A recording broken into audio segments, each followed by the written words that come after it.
Shabbat Shalom mga kapatid sa Panginoon at welcome sa ating programang Ilaw ng Mesiyas. Hatid sa inyo ng Light of Messiah Sorsogon Ministries at ng Light of Messiah Ministries Canada. Samahan niyo kami muli sa loob ng isang oras ng pagtatalakay ng Torah portion ngayong araw na ito, araw ng Sabat, habang tayo ay nagpapahinga, kapiling ang ating Panginoong Yeshua, the Lord of the Sabbath. At patuloy siya nag-aanyaya sa ating lahat na tayo ay lumapit sa Kanya, tayo ng mga napapagal, sapagkat bibigyan niya tayo ng kapahingahan sa ating mga pasanin, at pasanin daw natin ang Kanyang pamatok upang matuto tayo sa Kanya, sapagkat siya ay maamo at mapagpakumbaba. Yan po ay patuloy natin mababasa sa Mateo 11:28 hanggang 30. At ganun din, ayon sa Hebrew chapter 4, verse 9, there remains then a Sabbath rest for the people of God. For anyone who enters God's rest also rests from their works, just as God did from His. Let us therefore make every effort to enter that rest, so that no one will perish by following the example of disobedience. Narito po tayo ngayon bilang pagsunod sa utos ng ating Panginoon na tayo ay magpapahinga sa araw ng Sabat at makikinig sa kanyang mga palatuntunin, sa mga kanyang aral. At ganun din, fellowship na rin po ito na kahit hindi tayo nagkikita-kita pero naririnig niyo po ang mga kapahayagan dito, tayo rin po ay nagpe-fellowship kasama ang ating Panginoon at siyempre kasama ang ating tagapagturo, si Brother Richard Sison. So ako po ang inyong lingkod, Sister Debbie Ferrello, ang inyong host. At sa kabilang linya ay nandito si Brother Richard Sison. Shabbat Shalom, Sister Deb. Shabbat Shalom mga kapatid, mga kaibigan. Shabbat Shalom, Brother Richard. At sa araw na to ay dadako po tayo ngayon sa ikatatlong aklat ng Torah. Ito po yung ikatatlong aklat mula sa Genesis, Exodus, and then pangatlo yung Leviticus. Na yung pamagat po nito ay may pamagat siya sa Hebrew na Bayikra, na ibig sabihin ay he called, siya ay tinawag. Halo po ito sa unang bersikulo ng ating Torah portion ngayon na nagsasaad na at tinawag ng Panginoon si Moses at kinausap siya sa loob ng kampo ng pagpupulong. And the Lord called to Moses and spoke to him from inside the tent of meeting. Leviticus chapter 1 verse 1. Dito nasasaad po dito sa Torah portion natin ang mga instruction tungkol sa sacrificial services at tungkulin ng mga pari. Ibang-iba po to. Ito yung talagang original na pari, no? It also introduces ritual purity, the biblical diet, the calendar of appointed times, laws of holiness, laws, mga batas tungkol sa redemption, vows, and tithes. At kasama din dito yung mga discourses on ethical instructions and holiness. Ito po yung 24th reading from the Torah at ang portion po nito ay nag-introduce sa mga sacrificial services at nag-describe ng 5 iba't ibang type ng pagsasakripisyo. Okay, alamin natin ang mga kahalagahan ng kapahayagan ngayon upang maunawaan natin ang mga bagay-bagay tungkol sa serbisyo ng mga pari at iba pang mga instruction natin Panginoon. At ano ang matututunan natin dito? Lahat ng mga instruction nakapaloob sa ating pagbasa at pag-aaral ngayon ay papaliwanag sa ating lahat ng Brother Richard Sison. At bago ang lahat, pangunahan muna niya tayo sa isang panalangin.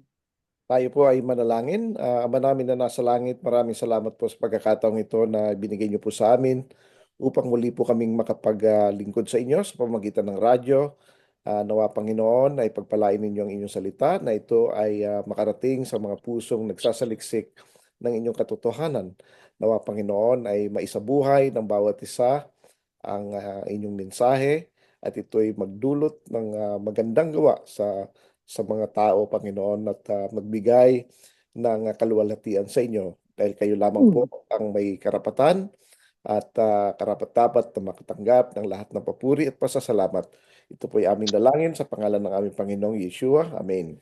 Amen. So, Baikra, ano, and Hikol. Actually, isa ito sa mga, ano, no, medyo, for some, medyo hirap intindihin, ano.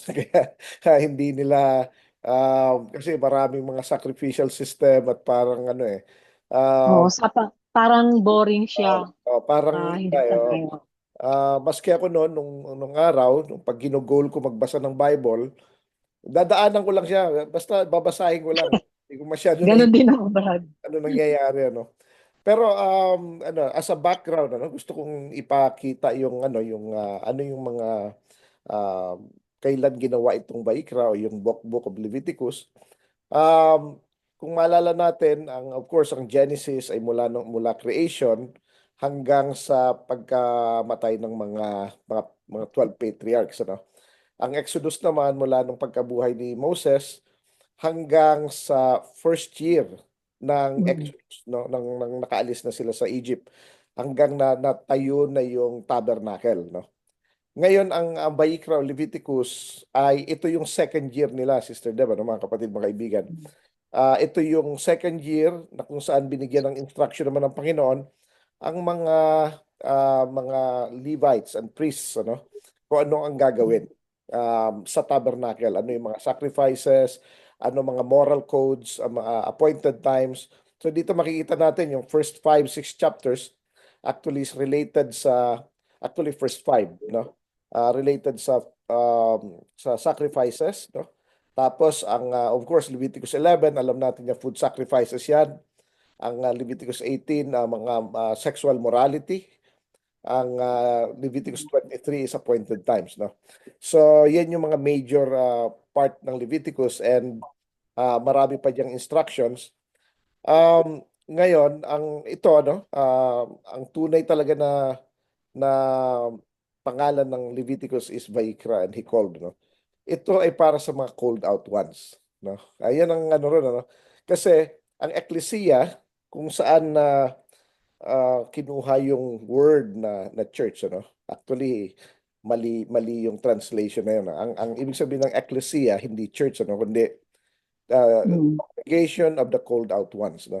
So yun yung mga tinawag, mga tinawag, mga representative, ano. So ngayon ang Vayikra, yung first 5 sacrifices dito ay yung burnt offering, um, yung sin offering, yung trespass offering, yung meal or meat offering. Meal yan normally pero translate ng King James Bible as meat offering, ano. Um, pero actually hindi siya related sa meat, eh.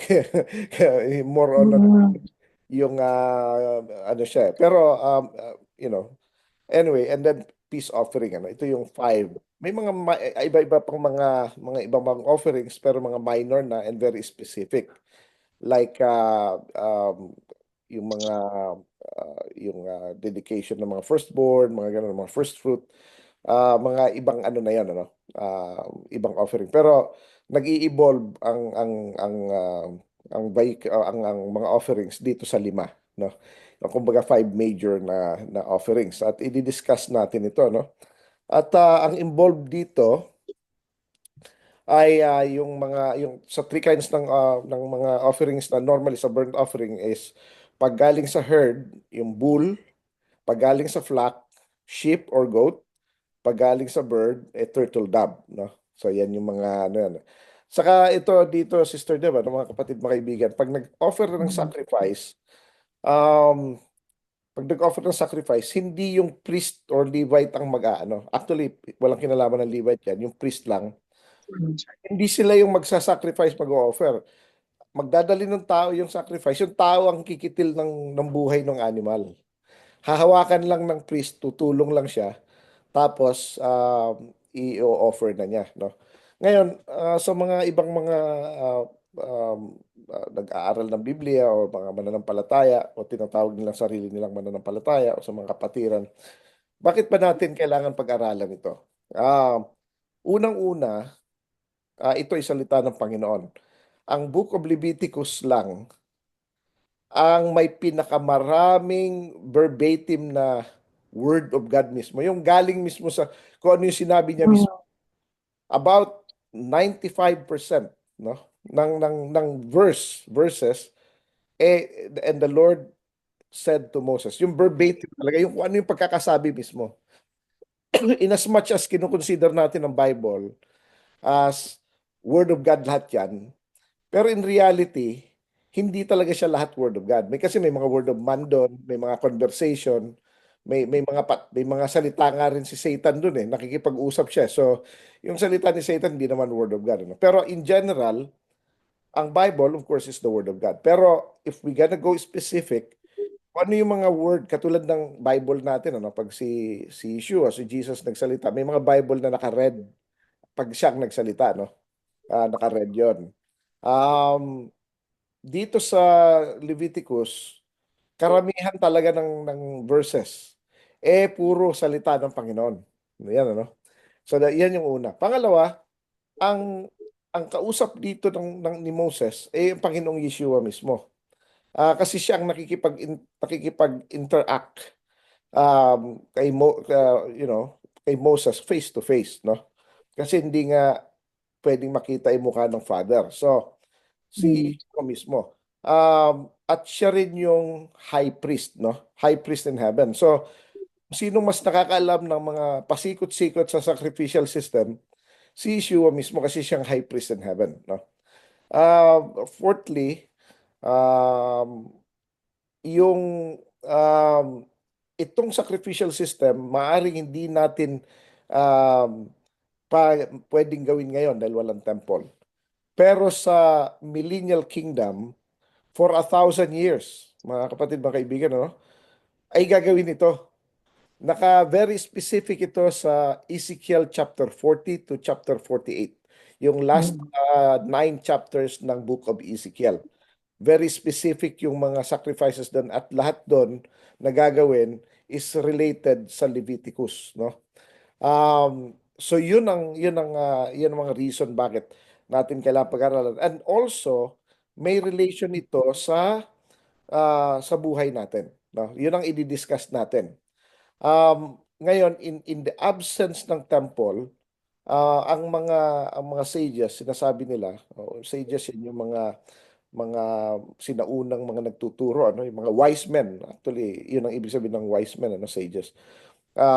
Yung sa mga olden times, no. Ang may tatlong kapalit ang sacrificial system while walang temple. Una, yung tinatawag na prayer, no, panalangin. Prayer and repentance, no.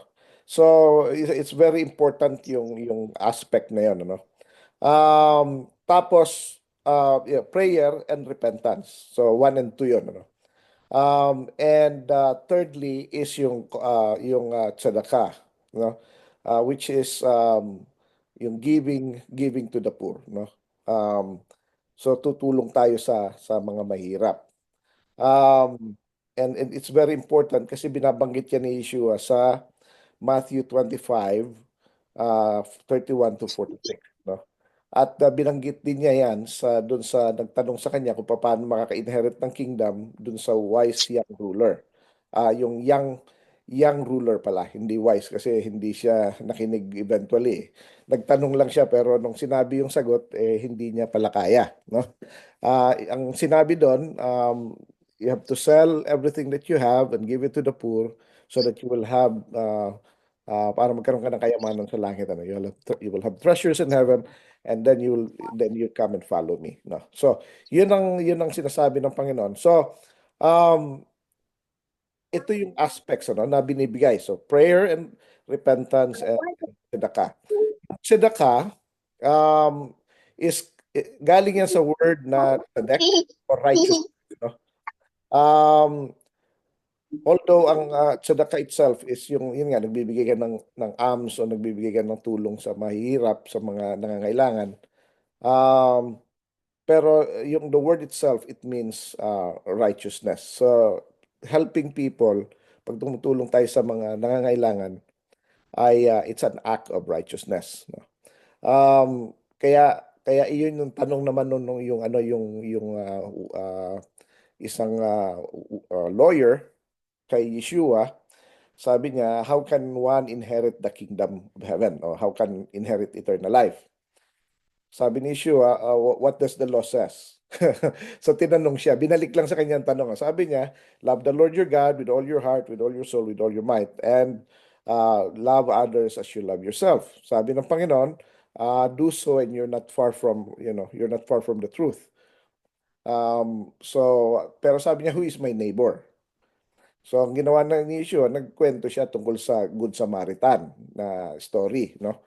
Na yun nga, may isang tao na papuntang Jerusalem, tapos inano siya, hinold up, tapos binugbog, halos mamatay siya. Tapos may dumaan na priest, tapos umiwas, no? Tapos may dumaan na Levite, umiwas. May dumaan na Samaritan, yan madalas minamata-mata ng mga Jew kasi lower class, kasi hindi sila pure na ano. Tsaka iba ang kanilang pananampalataya technically. Ang hawak lang nila yung Torah lang, hindi sila naniniwala sa buong tanak, no? Yung mga prophets. Tapos bihira sa kanilang pumunta ng Jerusalem talaga, kasi gusto nila sa mountain lang sila nagwo-worship. So maliban nga sa hindi na sila puro, pati ang kanilang faith hindi lang pure. Kaya they are put down. Pero kung um, sino pa yung nang aapi, siya pa yung ang inaapi, siya pa yung tumulong, ano? Dito, ang tao, akala nila na masasama ang mga priests and Levites, pero actually, ang story rito, tinatanong sino yung neighbor. So, ang neighbor, yung good neighbor, yung good Samaritan, ano? So, ang ibig sabihin dito kung sino yung nangangailangan, kakilala mo man o hindi, basta andyan dyan ka, na parang pwedeng tumulong, ikaw yung neighbor, no? So anyways, so yan yung importante diyan. Ngayon, we're gonna explain yung mga five sacrifices. So, start natin sa burnt offering.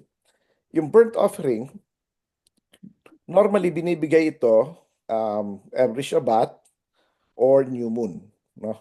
Ah, may mga instances din sa feast, nag-aano rin sila sa feast, ano, yung certain feast. Um, ang burnt offering, not necessarily na completely charred yung burnt offering. Actually, it's parang niro-roast lang, no. So ang process diyan, hawakan ng priest yung animal, kikilitin ng tao yung vein ng animal. Isang strike lang. May instruction yan kung paano. Isang strike lang, tapos ipapatulo na yung dugo, no? So yung animal hindi nabibigla, kalmado lang siya hanggang mawala na siya, no? So fully drain yung dugo, tapos yun na yung priest ng maghihiwa, alisin niya yung mga entrails, mga fats, gano'n, no? Tapos yung mga yon, ano, i-burn sa outside the camp, no? Hindi doon sa tabernacle. I-burn yung fats, i-burn yung mga entrails, yung mga laman loob, pati yung syempre may ano pa, may dung pa yon, no? May tae pa yung ano, no, yung intestine ng animal, sinusunog yon. Yung sa atin ginagawang isaw, no. Dapat yan itatapon yun, no. So may tapos yung the rest, yung tamang part lang, yun ang i-roast, yun ang burnt offering before God, no. Tapos kukuha ang priest ng portion niya, tapos kukuha din yung the rest, ibibigay na doon sa nagbigay ng offering. So, and normally, hindi naman kakayanin na maubos mo yung napakalaking animal, binibigay mo rin sa iba, no, sa mga nangangailangan. So, anyways, may mga representation ito. Ang ibig sabihin ng burnt offering ay ino-offer natin ang sarili natin sa sa Panginoon ng buong buo. Um, yung fats, ay ito'y nagre-represent ng wealth, yung wealth or abundance ng tao, no? So, in-offer natin ito sa Panginoon. Hindi natin to dapat sinasarili. Ibig sabihin, hindi natin kinakain. Just like fats, pag kinain mo to, makukolesterol ka, maha-high blood ka. Yun, ano. So, ito gagamitin mo sa service ng Panginoon. Hindi naman ibig sabihin na you reject it as evil, kundi gagamitin mo to for the Lord. Kaya sabi ng Panginoon, the fats are mine, says the Lord, sabi niya. So, ibig sabihin, yung lahat ng wealth of the world is the Lord's. So, gagamitin natin to para sa Panginoon, ano. Ngayon yung mga entrails, mga kaloob-looban ng animals, no, ay ito'y nagre-represent ng kaloob-looban natin ng tao, no? Yung heart natin, yung soul natin, yung mind natin, dapat ibibigay natin sa Panginoon. Kaya, burnt offering eh. Love the Lord your God with all your heart, with all your soul, and with all your might. Mind. Yun ang ano mo eh, yun ang inside mo talaga, yung kabuubuan. Kaya i-offer ito completely sa Panginoon. And whatever is remaining, it is for the service ng mga tao, no? So, yun ang burnt offering. Yung ano naman, ang next is actually is the sin offering. Yung sin offering, actually grain offering, sorry. Grain offering ang kasunod na mention. Itong grain offering is actually it means a dedication of one's life to generosity. So, parang we commit ourselves na magiging giver tayo.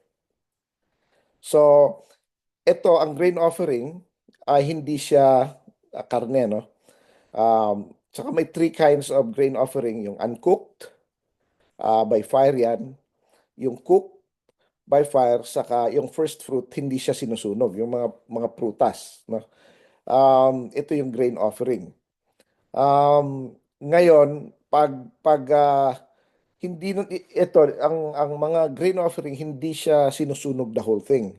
Kukuha lang ng representative, kunwari palay or something or whatever. Pero may instruction yan, ano? Pag uncook yun, susunugin yun. Ibig sabihin lulutuin. So kukuha lang ng portion, itatapon sa fire, yun ang sacrifice. The rest sa priest na yon. Kakainin ng priest yun. Walang iuuwi ang nag-offer. Ngayon, very specific ang offering na to na kailangan walang leaven. So, malapit na yung unleavened bread, yung Passover natin, unleavened bread, wala dapat leaven. No? So, ito, no? So, ito ang gusto kong ipaliwanag sa mga kapatiran, no? Lahat ng offering must be perfect. Hindi siya pwedeng imperfect. Hindi siya pwedeng may imperfection o galing sa anything. Kaya illegal ang mag-offer ka ng kahit kahit kahit offering or tithes, whatever it is, na galing sa masama. Hindi mo pwedeng gamitin yung kunwari sa sugal, o nagbenta ka ng nakaw, o nakadugas ka, or kumita ka sa illicit na activity. Hindi ka pwedeng kumuha ng portion doon na i-offer mo sa Panginoon. Hindi acceptable yon. Detestable yon before the Lord, no?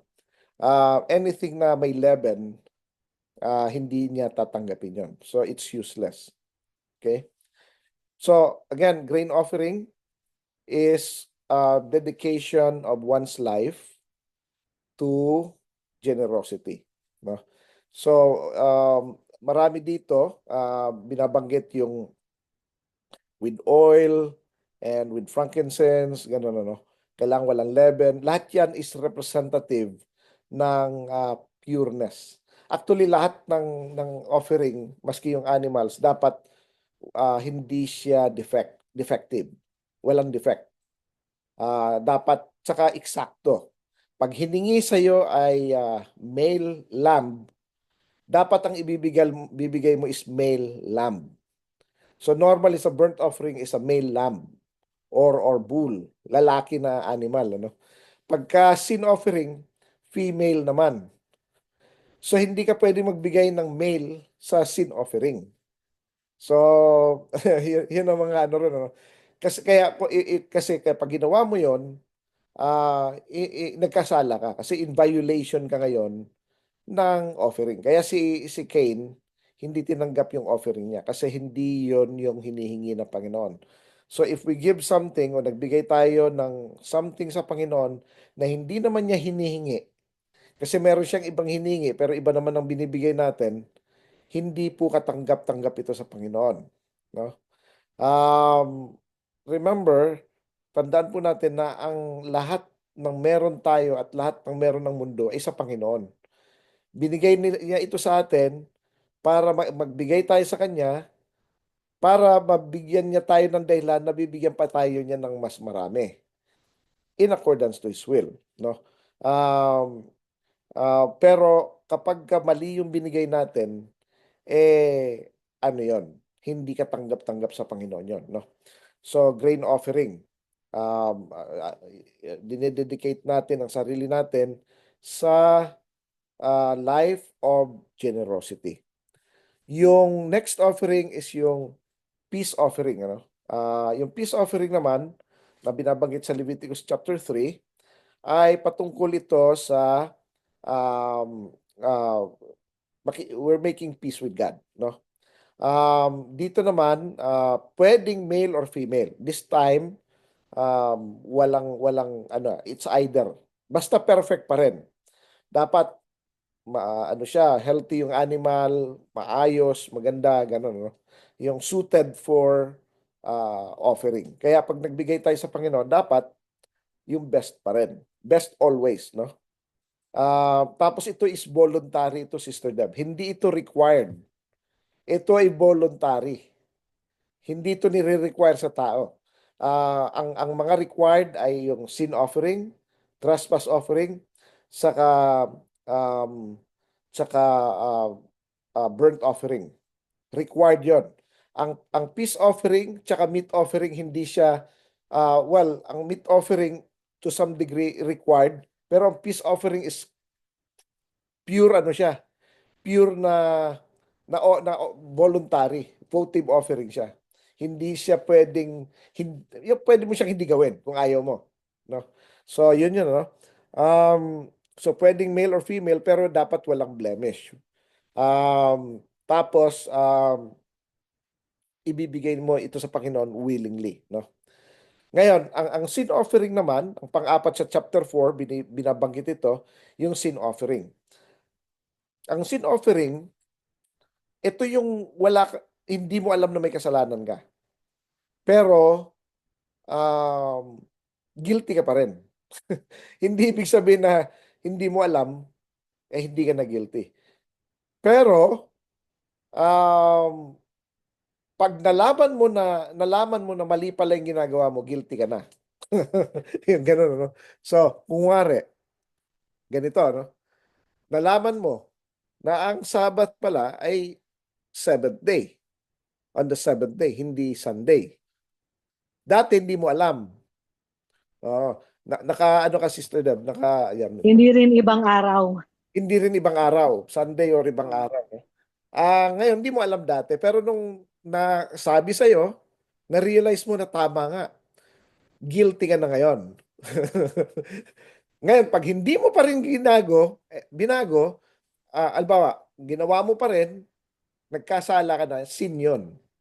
Ngayon, pero kung ayaw mo talaga magbago at tuloy-tuloy yung ginagawa mo na yun, ang tawag dun is iniquity. Kaya mamaya i-explain ko rin ang different types of sin, ano? Para may idea tayo. Ngayon, ang sin offering naman, ito'y offering sa mga kasalanan na hindi mo sure o hindi mo alam na ginawa mo. No? Mhm. Um, Kaya meron tayong prayer minsan, Lord, forgive me for any sin that I may have committed. Um, Hindi mo na alam, para naninigurado ka na, I am sure I committed something. Um, pero hindi ka sure. Pero alam mo na maaring meron kang na-miss, no? So, yun yung sin offering.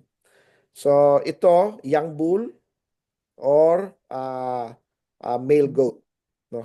Kapag ang anointed priest nagkasala, young bull para sa sin offering, Kung congregation, young bull. Kung ang hari, kid male goat. Pag common people, kid female or female lamb. Ito sa sin offering. So, ang female para sa sin offering, no? Ngayon, kapag ka ang so, yung panlima, trespass offering, no? Yung trespass offering, ito yung alam mong nagkasala ka ginawa mo eh. Normally related ito sa mga transaction. Parang nakalamang ka sa kapwa mo, um, or na-offend mo ang kasama mo na parang Mhm. sinadya mo. Or alam mo yung ginagawa mo pero nagawa mo pa rin, no? Pero syempre nagsisi ka. Trespass offering ang kailangan. No? Pero ang trespass offering ay pwede mo lang ibigay kapag na-settle mo na ang issue sa kapwa mo. Ito yung sinasabi ng Panginoon sa Matthew 18 na um, kapag ka mag-o-offer ka ng sacrifice, tapos na naisip mo na meron kang kapatid na or kapatiran or kung sino man ano na naagrabyado mo or may galit sa iyo, iwanan mo yung sacrifice at makipag-settle ka. Ayusin mo yon at pag naayos mo yon tsaka ka bumalik. Ngayon, ang pag-ayos nito mga kapatid, mga kaibigan, hindi lang po yung sorry ha. Sorry, Brad. Sorry, sis. Ganun, no?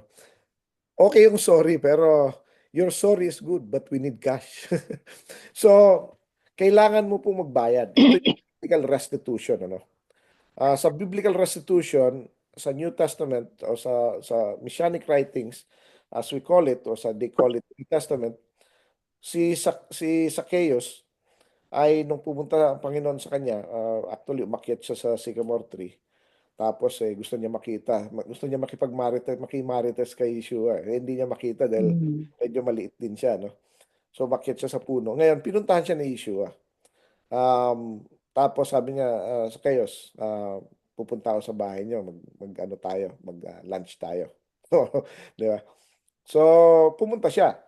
Ngayon, sabi ni Zacchaeus, at remember, nung tinanggap niya ang Panginoon, hindi pa siya ligtas dito eh. Hindi pa siya, in-invite pa lang siya, di ba? Sabi Mhm. ng Panginoon, behold, that I stand at the door and knock. If anyone hears my voice and opens the door, I will come into him and eat with him, Oo. with me. Ang isang may napansin ako sa kanya, yung usually para din to sa lahat ng mga bago lubos na nakilala ang Panginoon ng Messiah natin. Mm. Na usually nagiging seeker na sila bago nila totally na Mm. natanggap ang Panginoon o nakilala ng Ah. lubusan. So, So ang yeah, go ahead, sis. Yeah, go ahead. so ang isang bago man ang isang tao na bago totoong mananampalataya ay nagkakaroon sa heart niya nagiging seeker siya. Yeah, And that's the moment na nag-show ang Panginoon sa kanya. yan. Oo. Yun din ang naranasan ni Zacchaeus. Yan. Tsaka si Pansin ko Zacchaeus, lang. yeah, tama yan sis, ano? Actually, tama yun. Pero hindi pa siya sinabihan ng Panginoon na ligtas na siya ron. Hindi So, pa nga, oo. kumain Seeker na pa sila. lang siya. Oo, Kasi ano na siya, yan pa lang. ano na, Oo. usyusero na siya. Pero nung sinabi niya na, Lord, I'm gonna give half of my wealth to the poor. Tapos sabi niya, and Nag-commit agad siya. whoever I yung naatraso niya, Hmm. committed fraud or whatever kung anong ginawa niya, ibibigay daw niya 4 times. Tapos doon pala nagsalita ang Panginoon na today salvation has entered into this Oo. man's house because he too is a child of Abraham. So, Pero, Brad, yun yung wala ngayon, no, yung tinuturo ngayon, di naman niya tinanggap ang sa puso niya. well, Di ba? tinanggap niya kasi tinanggap niya sa bahay Yung niya, usually tinanggap niya nagpa-profess, sa buhay. kailangan pa pag nag-profess ka Hmm. na tinatanggap mo ang Panginoon sa puso mo, Ah, ligtas ka agad. Pero yeah. yun pala, nandun yung Simula pa commitment, lang. Simula pa lang nagbigay yan. ng commitment.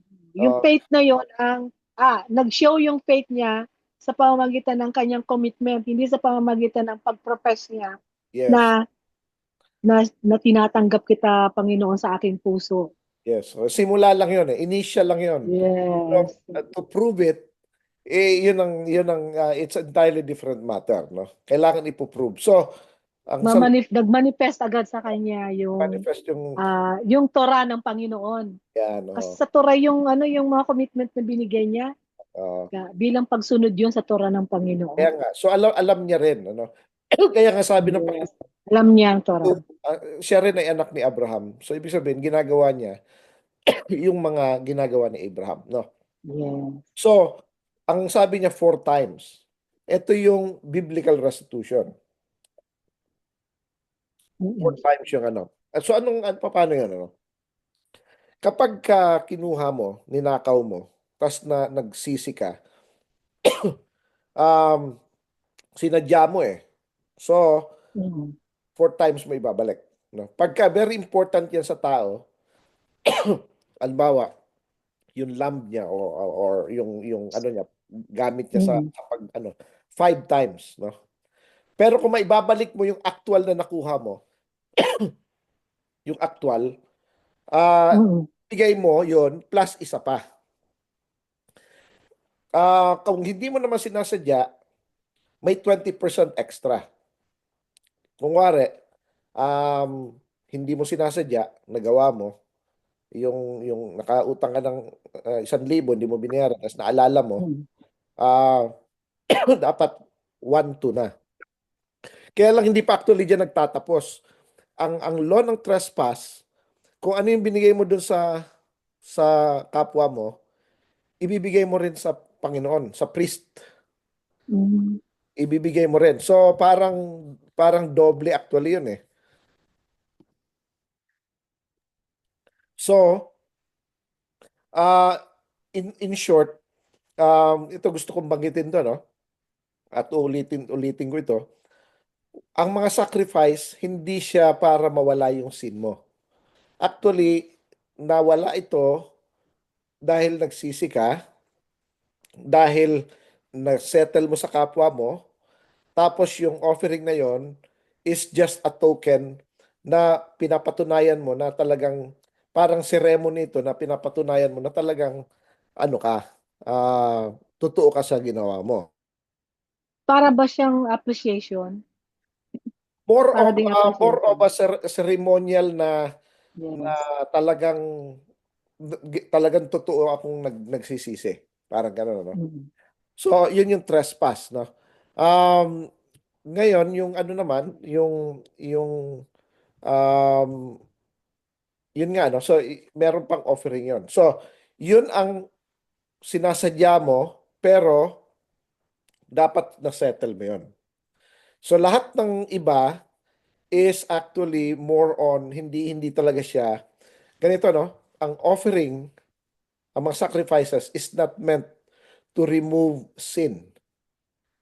Hindi siya pang para mawala yung sin, but rather to atone or to sanctify or to parang ano siya eh, parang um, how should I say it? Parang pagpapatunay ito na totoo yung ginagawa mo.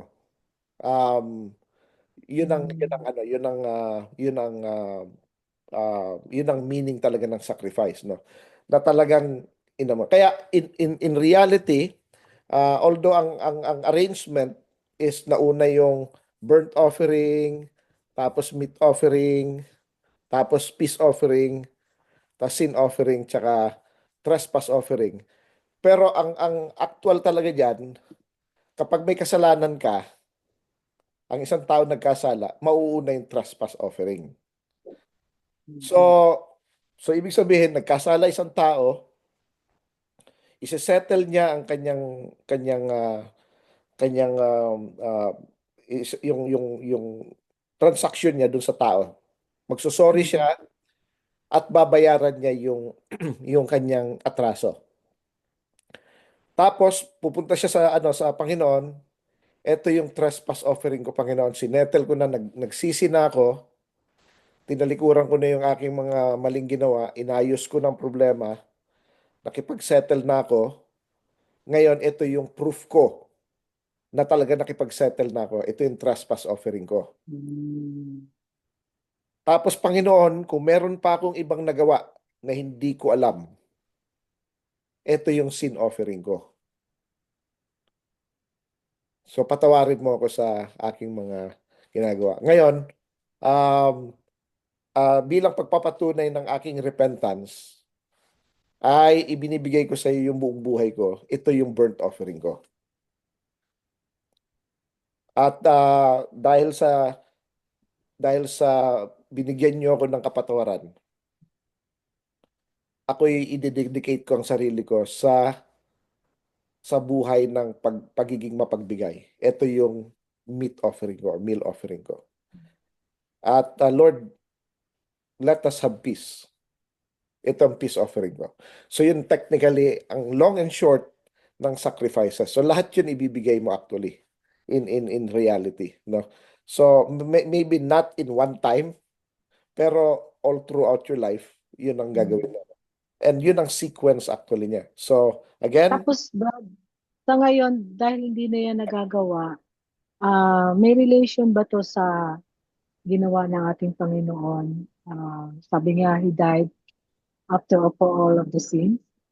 As a sacrifice for all of our sins. no, actually it's misconstrued yun, misunderstood. Kasi nung Oo, sinasabi tama. ko yun, Yung paliwanag mo nga pala, ibang-iba talaga yun sa uh, ah, sa sacrifice na ginawa ng Panginoon. ang pagpapaliwanag kasi ni Paul is in relation sa sacrificial system ng nasa Leviticus, no? Ang ang Mm. ang actually inexplain ito better ng Book of Hebrews na Mm. ang blood ng Panginoon, ang sacrifice niya kasi tinawag ni Paul na sin offering ang Panginoon. Remember, ang sin offering is para sa mga kasalanan na hindi mo sinasadya. Kaya nga sabi ng Panginoon Father, forgive them for they do not know what they're doing. Ito yung mga kasalanan na hindi mo sinasadya. Paano yung mga sinasadya mo? Mm. Remember, um, may iba-ibang klaseng kasi ang sin is 1 John 3:4. Um, Sin is transgression against the law. Kapag binayolate natin ang Torah, that is a sin.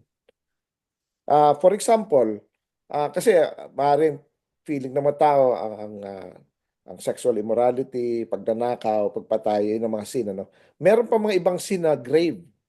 For example, violation of the Sabbath. It's a grave sin. Um, Ngayon, nalaman mo na ang Sabbath pala hindi linggo, Saturday pa rin. Saturday pala. Mm. Tapos, ginagawa mo pa rin. So, nung ginawa mo, nagkasala ka. You're living in your sin. You sin against God. Pero tuloy-tuloy mo pa rin ginagawa. Ang tawag doon is iniquity. Yung iniquity, iyan yung nabubuhay ka sa kasalanan na yon. Ibig sabihin, hindi ka humihiwalay. Paulit-ulit mong ginagawa yon, yun at yun at yun at yun, you're living in sin. So, that's iniquity. Mm. Yung trespass, ito yung hindi mo dapat sinabi sa'yo, you don't yung sin of commission. Yung sabi don't do this, ginawa mo. 'Di ba? Yun ang trespass, ano?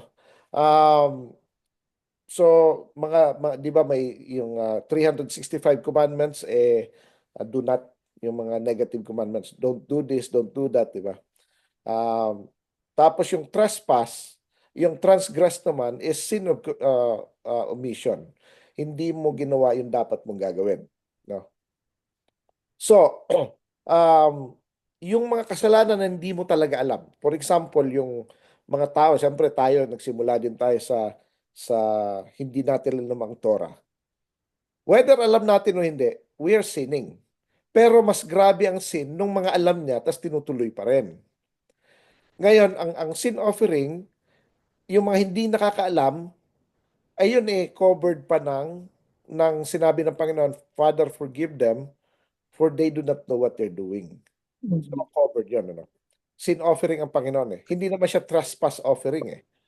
So, paano yung mga kasalanan na sinadya natin o ginagawa natin, alam natin, ginawa pa rin natin. Dapat doon, ang solution doon is repentance. Repentance and biblical restitution. Repentance saka yung then you don't do it again or at least you're trying not to, no? So yun yung difference doon. Ngayon, ayon sa Book of Hebrews, ang sacrifice ni Yeshua is to sanctify those is to made perfect those who are already sanctified, sabi doon sa Book of Hebrews. Ibig sabihin, hindi siya to clean the unclean, kundi to make perfect the clean. Yung malinis ka na. Malinis ka na Mm. because of the Word of God. Malinis ka na because of your repentance. Malinis ka na because of your actions. Tapos you are being made perfect ng blood ni Yeshua. Yun yung pinaka remember ang sacrifices, katulad ng sacrifices, ginawa mo na muna ang paghingi ng tawad sa kapwa mo and everything. Tapos bago ka pupunta sa Panginoon, ito na yung Panginoon ng token. Um, um, ito yung proof ko na ginawa ko talaga yung dapat Mm. gawin. So, kaya nauuna ang repentance. Ngayon, Mm. paano natin i-apply natin sa buhay natin ito ngayon?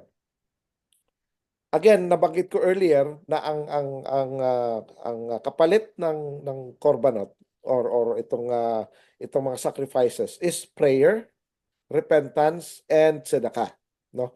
So we pray.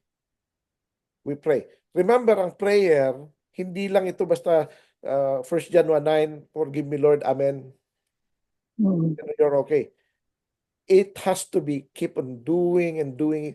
Kaya naalala mo, Sister Deb, yung mga kapatid ni Joseph, mula nung ginawa nila yon, lagi silang nagsisisi. Hindi pa nila Mm. na-meet si Joseph, nagsisisi na sila. Nung na-meet nila si Joseph, nagsisisi sila. Kasama na nila si Joseph, nagsisisi pa rin sila. After 17 years, namatay na yung si Jacob, nagsisisi pa rin sila. Mm. Ganun ang pagsisisi, dapat dire-diretso, tuloy-tuloy. Ulit-ulit Walang katapusan. na paghingi ng ano. Actually, it's one way din na manatili tayong humble. Yes. Hindi natin masabi na napaka-righteous na natin, na wala na tayo, Oh, malinis na kailangan ano tayo. tayo, very humble tayo. Huwag tayo maging yung parang feeling So, na sure na tao. isa yun ang nakakatakot na parte ng buhay ng isang mananampalataya, yung nakakalimot na pag sinabing nalinisan ka na, parang wala na, hindi ka na magkakasala. Pero yun at yun pa rin, nandun pa rin yung habang nabubuhay tayo ngayon, napapansin natin, naramdaman natin na meron pa rin tayong mga weaknesses na kailangan pang i-purify. Kaya continuous talaga yung ating pagsisisi, paghingi ng tawad. And also, it helps us to be consistent sa humbleness. Yan. Kaya lagi nating ginagawa sa Yom Kippur, lagi tayo nagpipray, Mm. lagi nating inaano na nagkamali tayo, nagagamali.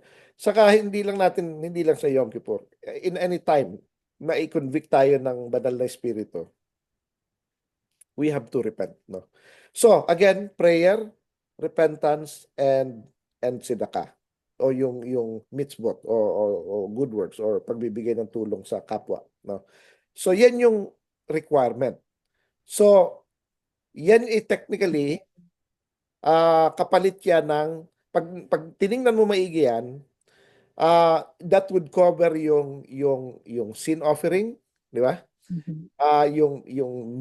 Yung meal offering kasi you're living in a life of generosity, di ba?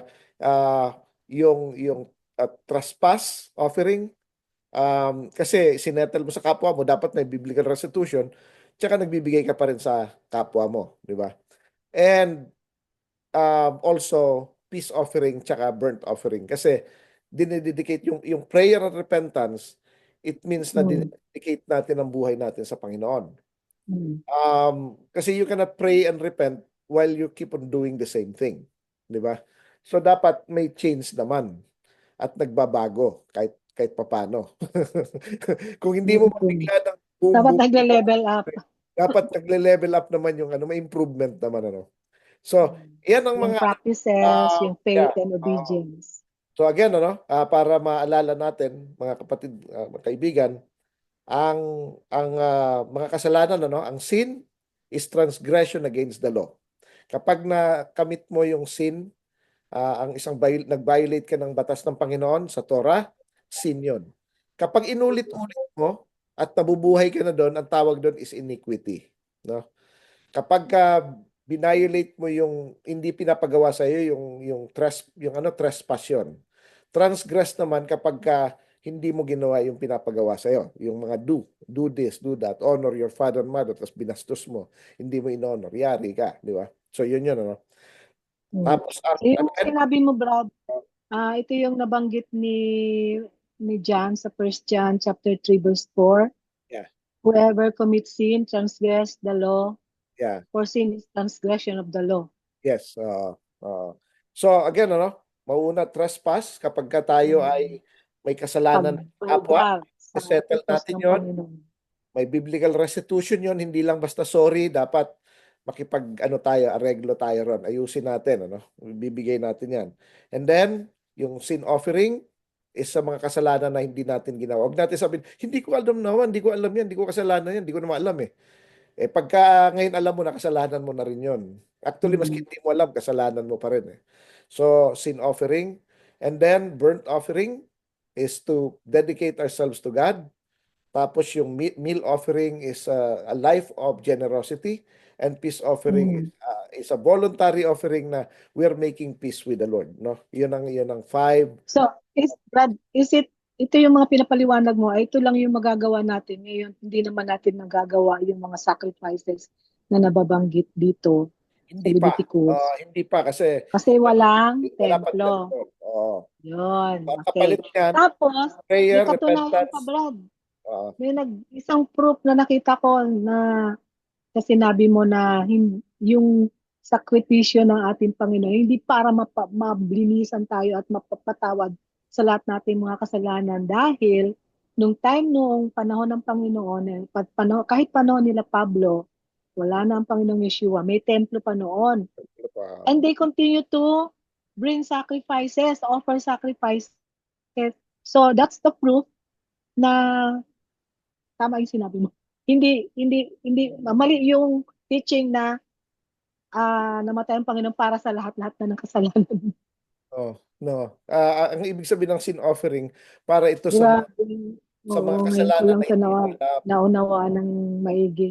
na hindi mo alam. Hindi mo alam eh. So, pero kasalanan mo pa rin. Pero mayroon na Kaya lang, tayong dahil hindi tayo propitiation. makapag-sacrifice sa templo, walang templo, so, pinaliwanag mo yung mga katumbas nito sa buhay natin ngayon. Yan. Bawat sacrifices na yon, yung Yes. tzedakah, pagbibigay sa Prayer kapwa, and yung repentance. Tatlo yan. yes, repentance, Prayer, repentance, and prayer, tzedakah. repentance, O tzedakah tzedakah. yung pagbibigay sa mga sa kapwa, sa mga nangangailangan. So yun ang way Hmm. natin to redeem ourselves. So, pagpapatunay din isa din na pagpapaalala din sa atin na walang katapusan ang repentance habang tayo'y Walang nabubuhay. katapusan habang nabubuhay. No? At Okay, maliwanag. tapos Maliwanag sa again, akin. ang blood ng Panginoon, sabi sa Book of Hebrews, is to make perfect those who are being sanctified. So, So, in hindi, process. In yung mga process. naayos na. Siya ay So, perfect sa mga malinis naka-ready na. siya. Hindi siya panglinis sa mga marurumi. Hindi, yung Mm. word of God ang panglinis sa marumi, and then they will Yes. repent. And then to make perfect, kaya nga sabi ng Panginoon, kaya nga Magiging sabi, perfection through the naalala blood mo, of Sister Deb, dahil Yeshua. Passover, ano? Mm. Sa last Passover nila, sabi ni Peter, wag mo akong anuhan, wag mo akong hugasan kasi ayaw niya. Sabi niya, pag hindi kita hinugasan, hindi, wala kang part sa akin. Di paliguan mo na lang ako. Sabi niya, Mm. katawan ko, sabi niya, hindi, malinis ka na. Malinis ka na dahil sa word of God. So, yung word of God, nakikleanse tayo kasi nagbabago tayo. Pero to make us perfect, kailangan natin ang blood ni Yeshua. So, Kaya kailangan pa rin talaga ng ang blood ni Yeshua. Hindi tayo maliligtas ng wala nun. Pero hindi ito para sa mga sinner, kundi para ito sa mga nagrepent. sa Alright? mga Mga nagrepent. Ah, okay, Sister Deb. okay. So, napaka napakaganda ng natutunan natin. Yung sinasabi, kanina nag-start tayo sa na nag-comment tayo, Brad, na medyo nung umpisa boring itong ano nito, nung umpisa na binabasa pa natin, hindi pa tayo masyadong malalim sa Torah. The same din sa akin yun. Usually, pag nabasa ko na, dire-diretso na ako. Gusto ko yung may mga istorya. Pero ito pala ay napaka-importante na malaman nating lahat upang hindi tayo, kumbaga, inaalis dito yung mga katuruan na napasok sa ating mga mind na kung saan parang akala natin yun kumbaga sa ano binura yung yung mga maling kaisipan, maling katuruan na natanggap natin nung mga nauna at ngayon ay pinapalitan ng katotohanan ng tungkol sa mga sacrificial offerings na ito pala ay nagpapatuloy pa rin at may katumbas siya ngayon habang walang templo at pag meron na uling templo ay babalik uli yung mga sacrificial offerings dahil ang ano pala nito ay ah, isa sa mga ito po yung mga nabasa ko na natutunan ko to kahit sabi nga kahit may bumalik na yung templo ito pala ay nagpo-provide ito la ay shadow of the heavenly reality ng templo sa heaven. Yes. And therefore, the sacrifices on earth were shadows of a greater, higher, and holier spiritual worship in the heavenly sanctuary. So, hindi lang siya yung binasa natin yung Torah yung mga Torah ng mga nakaraan, ng instructions, at sa ngayon ay ini-implement natin by practicing what we learn tungkol sa repentance, sa mga sacrificial offerings through repentance, tzedakah, and prayer. And then, sa futures to come, babalik at babalik ang sacrificial offerings na nabanggit sa Leviticus at magpapatuloy pa rin yung practices natin ng ah, pamumuhay na may kabanalan, with righteousness, and humbleness particularly. Okay, so dito po natin, bago po tayo magtapos sa ating, at magpaalam sa ating programa ngayon, hindi natin si Brother Richard para sa closing prayer. Tayo ay manalangin. Ama namin na nasa langit, maraming salamat po sa pagkakataong ito na muli po kaming lingkod sa inyo at nakapag-discuss na patungkol sa mga korbanot, sa mga sacrifices and offerings sa Baikra, Parsha Baikra. Panginoon, nawa ay pagpalain ninyo itong salita ninyo na ito'y matanim sa puso ng mga nakapakinig o makakapakinig dito at magbigay ng pakapapurihan sa inyo, Panginoon. Salamat po sa lahat, sa radio station na nagbibigay sa amin ng opportunity Yes. na paglingkod sa inyo at sa lahat ng sumusuporta, ganun din po. Ito po ay aming panalangin sa pangalan ng aming Panginoong Yeshua. Amen. Amen. Amen.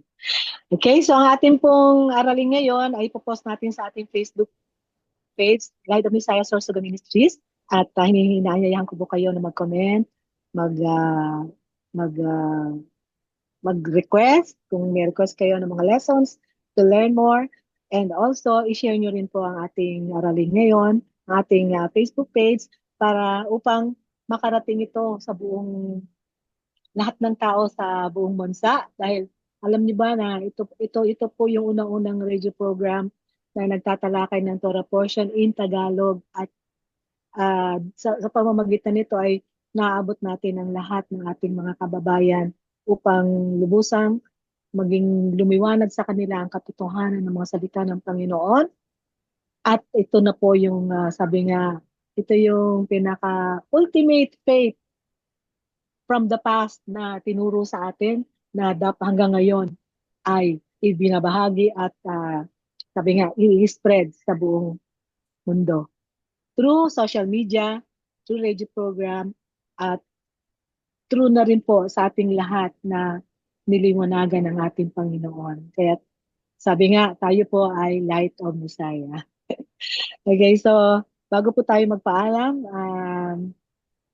bless muna na, I think, hilingin natin si Brother Richard para sa Aaronic blessings para sa lahat ng ating mga listeners ngayon. Okay, so tayo ay ako mag-recite ng Hebrew, si Sister Debang Yes. Tagalog. Ay inutusan ng Panginoon si Moses na bigyan ng instruction si Aaron at ang kanyang mga anak na i-bless ang mga anak ni Israel sa ganitong Yes. pamamaraan. Yivarechecha Adonai v'yishmerecha.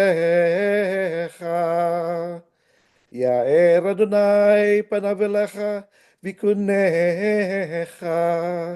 Yisa Adonai panav elecha v'yesem lecha shalom. The Lord bless you and keep you. The Lord makes His face shine upon you. The Lord be gracious to you and give you shalom. Ako po ang inyong lingkod, Sister Debbie Ferrello with Brother Richard Season na nag-iiwan ng pagpapala ng Panginoon, ng kapayapaan, liwanag mula sa Panginoon at masagana at mapayapang pamumuhay. At para sa inyong lahat, patuloy kaming bumabati ng Shabbat Shalom. Shalom.